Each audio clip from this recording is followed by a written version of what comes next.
కృష్ణా జిల్లాని చాలా ఇబ్బందికరమైన పరిస్థితుల్లోకి ఏర్పడింది. ప్రభుత్వం వచ్చి ఈ 3 నెలల కాలంలోనే ఇంత హిస్టారికల్ ఎఫర్ట్స్ పెట్టాము అందరం.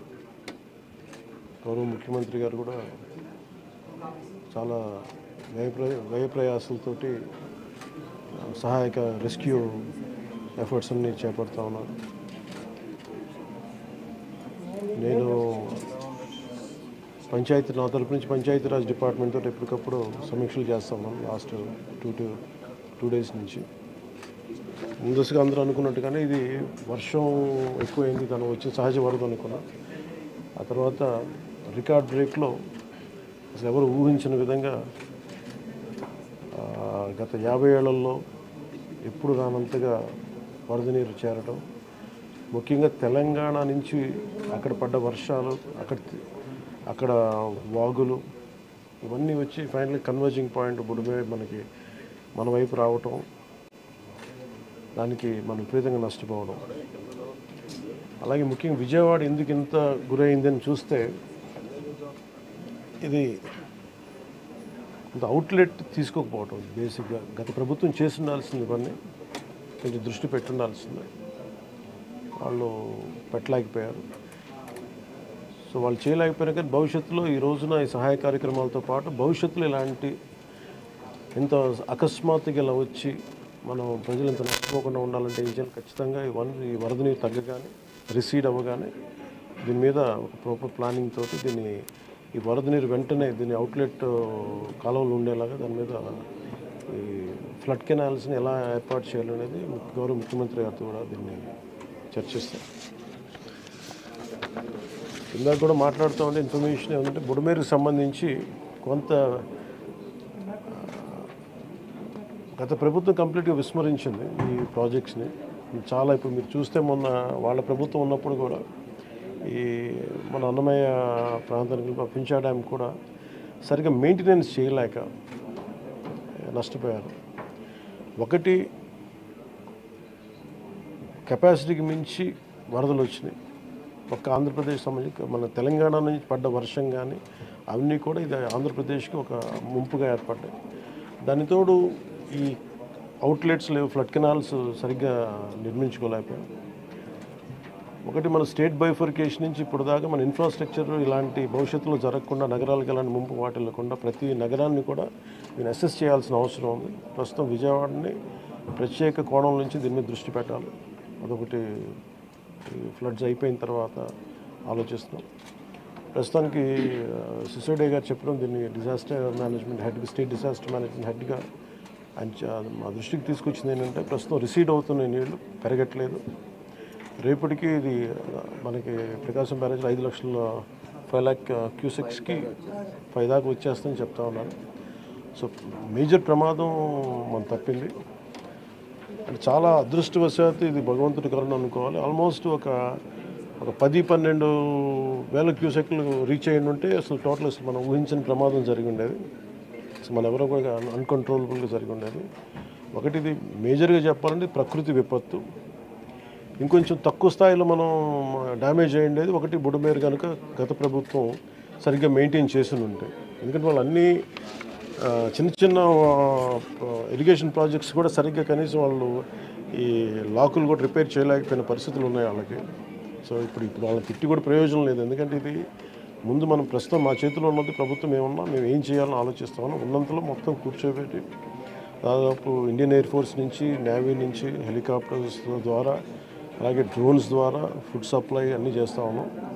అలాగే సహాయ కార్యక్రమాలు ముందుకు తీసుకెళ్తా ఉన్నాం. అలాగే పిఆర్ పంచాయతీరాజ్ నుంచి కూడా దాదాపు 242 టీమ్స్ని ఈ రోజున 262 టీమ్స్ని ఏర్పాటు చేయడం జరిగింది. ఇది వరద ఎఫెక్ట్ కాని జిల్లాల నుంచి ఈ ప్రత్యేకించి మన ప్రిన్సిపల్ సెక్రటరీ గారి ఆధ్వర్యంలో ఇది ముందుకు తీసుకెళ్తా ఉన్నాం. దీన్ని ఈ రెస్క్యూ కార్యక్రమాలకి దాదాపు చాలా బాధాకరమైన దాదాపు 19 మంది చచ్చిపోయారు. చాలా వారికి మనస్ఫూర్తిగా నా సంతాపం తెలియజేస్తాం. అలాగే ఒక 2 మిస్ అయ్యారు. ఒక పశువులు ఒక దాదాపు 136. అలాగే దాదాపు 1,72,000 హెక్టార్లు పంట నష్టం జరిగింది. అది ఉద్యాన పంటలు కానీ లేదంటే మామూలు మన ఇది మనం ప్యాడీ కానీ ప్యాడీయే దాదాపు 1,72,000 హెక్టార్లు. హార్టికల్చర్ వచ్చి ఒక 15,000 హెక్టార్స్ ఉంది. అలాగే 176 రీహాబిలిటేషన్ సెంటర్స్ని ఏర్పాటు చేయడం జరిగింది. దీనిలో ముఖ్యంగా ఈ దాదాపు 328 ట్రైన్స్ క్యాన్సిల్ చేయడం జరిగింది. 6,44,536 మంది ఈ వరదల వల్ల ఎఫెక్ట్ అయ్యారు. దాదాపు 193 రిలీఫ్ క్యాంప్స్ మెయింటైన్ చేయడం చేస్తున్నాం. అలాగే దాదాపు 42,707 మందికి రిలీఫ్ క్యాంప్స్లో అకామిడేట్ చేసాం. దాదాపు 194 మెడికల్ క్యాంప్స్ ఆర్గనైజ్ చేసాం. దీనికి ఇది ఇంకొక ఈ డేంజర్ ఇలా కంటిన్యూ అవుతుందా లేదని చూస్తుంటే ఖచ్చితంగా తగ్గుముఖం పడుతుంది. ఇది గాబరా పడాల్సిన అవసరం లేదు. అలాగే మేము సహాయ కార్యక్రమాలు పాపం అందరూ కూడా పిఆర్ పంచాయతీరాజ్ దగ్గర నుంచి స్టేట్ సిసోడియా గారి అధ్యక్షతన గౌరవ ముఖ్యమంత్రి చంద్రబాబు గారి ఆధ్వర్యంలో సహాయ కార్యక్రమాలు స్టేట్ డిజాస్టర్ మేనేజ్మెంట్ అలాగే నేషనల్ డిజాస్టర్ మేనేజ్మెంట్ అందరూ ఒకటే ఇన్ ట్యాండెం కలిసి పనిచేస్తూ ఉన్నాను. సో ప్రతి దాదాపు ఈ సెంటర్కి 600 calls to 700 calls వస్తూ ఉన్నాయి. ఈ సెంటర్కి ఎక్కడెక్కడ ఇబ్బందులు ఉన్నాయంటే అడ్రస్ చేస్తూ ఉన్నాం. అతి తక్కువ సమయంలో ఇంత ఎఫెక్టివ్గా పనిచేయగలిగాం. కానీ భవిష్యత్తులో ఇలాంటివి జరగకుండా ఉండాలని మేమందరం కోరుకుంటున్నాం. అలాగే ఆ దిశగా పనిచేస్తాం. ఇది ఒక రోజుతో కాకుండా ఇది రాత్రంతా పాపం సిసోడియా గారు కానీ అందరు కానీ ప్రతి పంచాయతీరాజ్ కానీ అందరూ ఈ డిజాస్టర్ మేనేజ్ ప్రతి ఒక్కరి కాల్ సెంటర్స్లో ఉన్నవాళ్ళు మొత్తం అందరూ రాష్ట్ర యంత్రాంగం మొత్తం ఆల్మోస్ట్ ప్రతి ఒక చిన్నపాటి ఏరియా కూడా ఒక ఐఏఎస్ ఆఫీసర్ని పెట్టి సహాయ కార్యక్రమాలని ముందుకు తీసుకెళ్తా ఉన్నాం. అలాగే సిసోడియా గారు కూడా ఆయన అహిర్నిస్లో లాస్ట్ ఒక 72 గంటలుగా ఆయనకి నిద్ర కూడా లేకుండా ఇక్కడే కూర్చొని మొత్తం అహిర్నిస్లు అందరూ అప్రమత్తంగా దీన్ని పర్యవేక్షిస్తూ ఉన్నాం. ఇప్పుడు దీన్ని అనలైజ్ చేసి ఇప్పుడు ఎవరి తప్పు వీటన్నిటికంటే కూడా మేము అంటే మా ముందున్నది మేము ఎంతో సహాయ కార్యక్రమాల్లో పాల్గొనగలం. అలాగే నేను ఈ సమావేశం తరఫున ప్రైవేట్ వ్యక్తులు కూడా మన పత్రికా ప్రకటన ద్వారా నేను మిమ్మల్ని అప్పీల్ చేశాను. ఈ రోజున మొత్తం రాష్ట్ర హితువు కోరుకున్న ప్రతి ఒక్కరూ 3 పార్టీల వ్యక్తులు మద్దతుదారులు అందరూ కూడా మనందరం ఇలాంటి ప్రకృతి విపత్తులు వచ్చినప్పుడు అందరం కలిసి మనం ముందుకు తీసుకెళ్ళాలి. రాష్ట్ర ప్రభుత్వం నుంచి కొత్తగా ఏర్పడ్డ ప్రభుత్వం మనం ముందుకు తీసుకెళ్తా ఉన్నాం. అలాగే మీ వంతు సహాయం కూడా మీరు చేయమని కోరుకుంటా ఉన్నాను. అలాగే నా సైడ్ నుంచి కూడా ఈ ప్రత్యేకించి రాష్ట్ర సీఎం రిలీఫ్ ఫండ్కి 1 కోటి రూపాయల నిధుల్ని నేను చంద్రబాబు గారి రాష్ట్ర ముఖ్యమంత్రి నిధికి నేను విరాళంగా ప్రకటిస్తున్నాను. ఈ సహాయ కార్యక్రమాలకి చిన్న ఒక పూర్తి స్థాయిలో ఏమాత్రం వాళ్ళకి వచ్చినా కానీ నాకు చాలా ఆనందం కలుగుతుంది. ఆ దిశగా రేపు కలిసి వారికి అందజేస్తున్న చెక్ ఒకటి. అలాగే ఈ పరిస్థితుల్లో ఒక చిన్న అనాలిసిస్ ఏంటంటే రీహాబిలిటేషన్కి షిఫ్ట్ చేయబడ్డవారు 42,000 మంది. నిన్న మెసేజ్ కూడా పెట్టాను. ఆర్బీ రోడ్స్లో కూడా దాదాపు 1,808 కిలోమీటర్లు డ్యామేజ్ అని ఒకటి కరెక్ట్ చేసుకోవాలి, దాన్ని దృష్టి పెడుతున్నాం. అలాగే 188 బోట్స్ యాక్షన్లో ఉన్నాయి, దాదాపు 5 హెలికాప్టర్స్. అలాగే గజేతగాళ్ళు దాదాపు 283 మంది సహాయ కార్యక్రమాలు పాల్గొన్నారు. దాదాపు 3 లక్షల ఫుడ్ ప్యాకెట్స్ సప్లై చేశాం. అలాగే ఈ కంట్రోల్ రూమ్ ప్రజలకు ఏదైనా సరే మీకు అత్యవసరమైన పరిస్థితుల్లో ఉండాలి అంటే ఇది 112 ఈ నెంబర్ కానీ అత్యవసర నెంబర్లు కానీ 1070. సో 112 మీరు ఎక్కడైనా సరే విపత్తులు ఇరుక్కుపోయి ఏదైనా కష్టం ఏదైనా ఇబ్బంది ఉందంటే వెంటనే మేము స్పందిస్తాం. దానికి మీరు కంట్రోల్ రూమ్ నెంబర్ 112, ఇంకొక నెంబర్ 1070. ఇది కాకుండా 1800 4250 మళ్ళీ రిపీట్ చేస్తాను. కంట్రోల్ రూమ్ నెంబర్స్ 112 అదొక ఈ ఫోన్ కన్నా చేయండి, లేదంటే 1070కి ఫోన్ చేయండి. ఇది కాకుండా 3వ నెంబర్ 1800 4250101. మీరు ఈ కంట్రోల్ రూమ్కి చేసిన మీకు ఏ సహాయకారకం ఎక్కడున్న విపత్తులు మీరు ఇరుక్కుపోయినా కానీ మేము వెంటనే తక్షణంగా స్పందిస్తాం తెలియజేసుకుంటాం. అలాగే దాదాపు 80 కోట్ల రూపాయలని జిల్లాలకి ఈ రిలీఫ్ అండ్ రీహాబిలిటేషన్కి విడుదల చేయడం జరిగింది. అలాగే ప్రతి ఒక్కరూ కూడా ప్రభుత్వం అభివృద్ధిని కాంక్షించే ప్రతి ఒక్కరూ కూడా నేను ఇదే కోరుకున్నా. ఈ ప్రకృతి విపత్తు సమయంలో ఇది నిందల కంటే కూడా ప్రజలకు మనం ఎలా చేయాలనే దృష్టిలో పెడతాం. భవిష్యత్తులో ఇలాంటి జరగకుండా ఉండాలంటే ఎలాంటి చర్యలు తీసుకోవాలని మేము క్యాబినెట్లో చర్చించి గౌరవ ముఖ్యమంత్రి గారి దృష్టికి తీసుకెళ్ళి దీనికి ఒక ప్రతి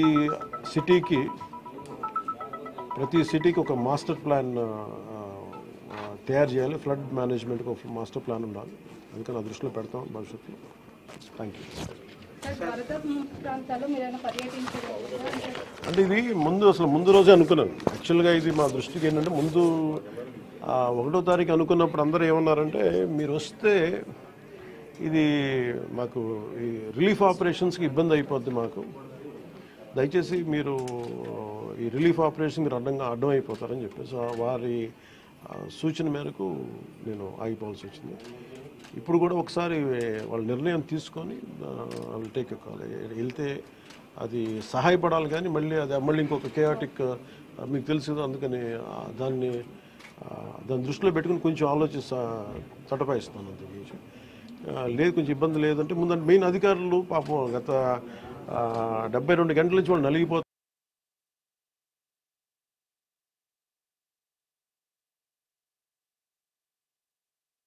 అని చెప్పి నేను దాన్ని దృష్టిలో పెట్టుకుని నేను స్వయంగా పర్యవేక్షిస్తున్నాను. 4 రోజులుగా పవన్ కళ్యాణ్ ఉప ముఖ్యమంత్రి రాలేదు, ఎక్కడ వెళ్ళని చెప్పి విపక్షాలు ఆరోపణ చేస్తున్నారు. బాధితులను పట్టించుకోలేదని చెప్పేసి ఆరోపిస్తున్నారు. ఫిజికల్గా మీకు కనిపించడం పద్ధతి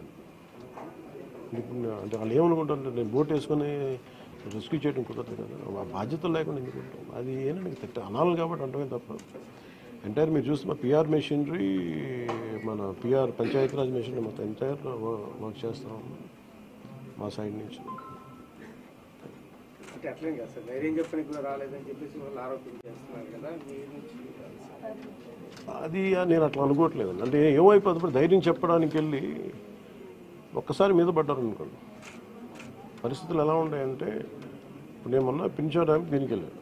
నేను వెళ్ళి సహాయ కార్యక్రమం అంటే నేను ఒక ప్రత్యేకమైన పరిస్థితుల్లో ఉన్నాను, అది మీరు అర్థం చేసుకోవాలి. ఇప్పుడు నేను వెళ్ళి కూర్చుంటే వెళ్ళిపోదని రెస్క్యూ ఆపరేషన్స్కి ఇబ్బంది కలగకూడదన్నది ఒకటే నన్ను ఆ సూచన ఒకటి నన్ను ఆపినాను, అంతమించి వేరే ఏం ఆపలేదు. Thank you.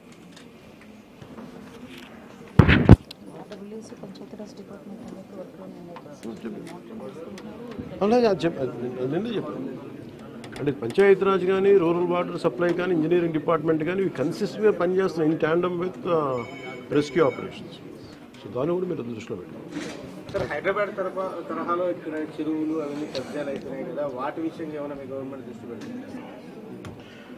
ఇప్పుడు ఇది సక్సెసివ్గా ఇప్పుడు మనం అంటే దీంట్లో ఒక ఇది ప్రతి ప్రభుత్వం తీసుకోవాల్సిన బాధ్యత ఇది. ఇప్పుడు దీంట్లో ఆల్రెడీ చెరువుల్లో కొంచెం నాలాల్లో కట్టేసినవి ఉంటాయి. అసలు ముందస్తుగా వ్యవస్థలు కనుక చాలా బలంగా పనిచేస్తుందంటే పర్మిషన్స్ లేకుండా ఎప్పటికప్పుడు అది ఒక విచిత్రమైన పరిస్థితుల్లో అందరం వదిలేస్తాం, నీళ్ళు రావట్లేదని. ఎఫ్టీఎల్లో ఇప్పుడు మన హైదరాబాద్లో కూడా చూస్తున్నాం కదా, ఫుల్ ట్యాంక్ లెవెల్లో ఉన్న చోట్ల రావులని చెప్పి లాస్ట్ 20 yearsలో రాలేదని చెప్పి ఇల్లు కట్టేశారు. ఎప్పుడో సరదాగా అది ఎప్పుడు ఈ జలవనరుల శాఖ ఎప్పటికప్పుడు ఇది కట్టద్దు, పర్మిషన్స్ ఇవ్వద్దని అంటుంది మళ్ళీ. కానీ దాన్ని స్థానిక మున్సిపాలిటీలు కావచ్చు, కార్పొరేషన్స్ కావచ్చు ఇచ్చేసిన పరిస్థితుల్లో మీరు హైదరాబాద్ చూస్తున్నారు. మనకు కూడా అలాంటి పరిస్థితులు ఉన్నాయి.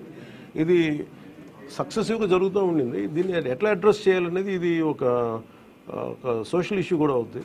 సో దీన్ని ఎలా చేయాలి, కొంత ఎడ్యుకేట్ చేసి కొంత అవగాహన తీసుకొచ్చి ఒక ప్రత్యామ్నాయం కల్పించి దీన్ని ఖచ్చితంగా అడ్రస్ చేయాలి భవిష్యత్తు.